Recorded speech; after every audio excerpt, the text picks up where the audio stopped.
মাছ ধোয়া হয়ে গেছে।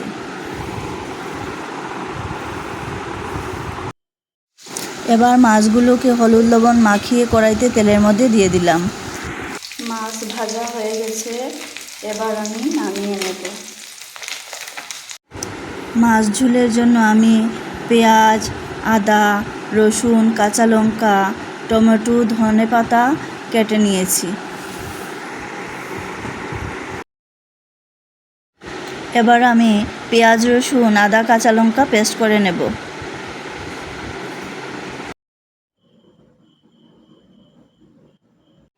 পেস্ট করা হয়ে গেছে। এবার আমি কড়াইতে তেল দিয়ে দেব।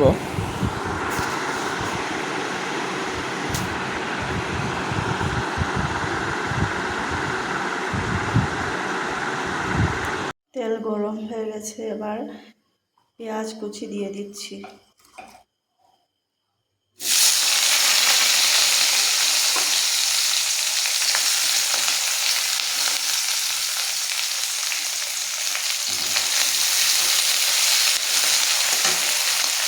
পেঁয়াজ লাল হয়ে গেছে।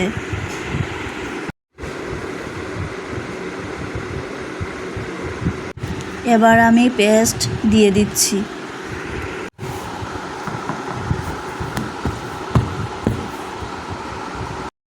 এবার আমি পরিমাণ মতো লবণ দিয়ে দিচ্ছি, হলুদ গুঁড়ো,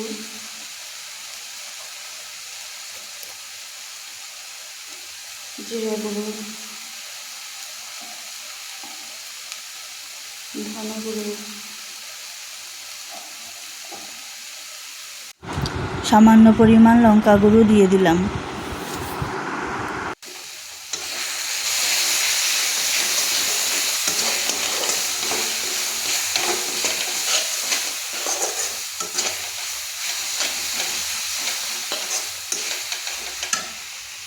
কিছুক্ষণ নাড়িয়ে নেওয়ার পর আমি এখন টমেটো দিয়ে দেব।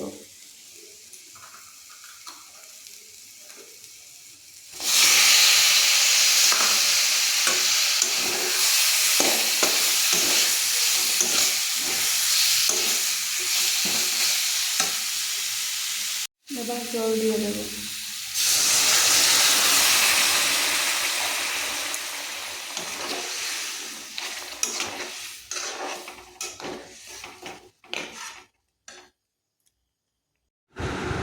এবার ঢাকনা দিয়ে টমেটো সিদ্ধ হওয়া পর্যন্ত অপেক্ষা করব। টমেটো সিদ্ধ হয়ে গেছে, এবার আমি মাছ দিয়ে দেব।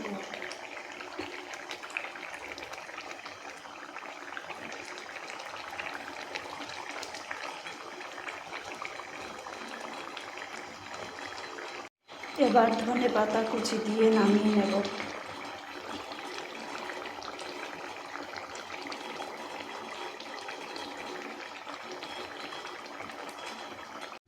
মাছের ঝোল তৈরি হয়ে গেল।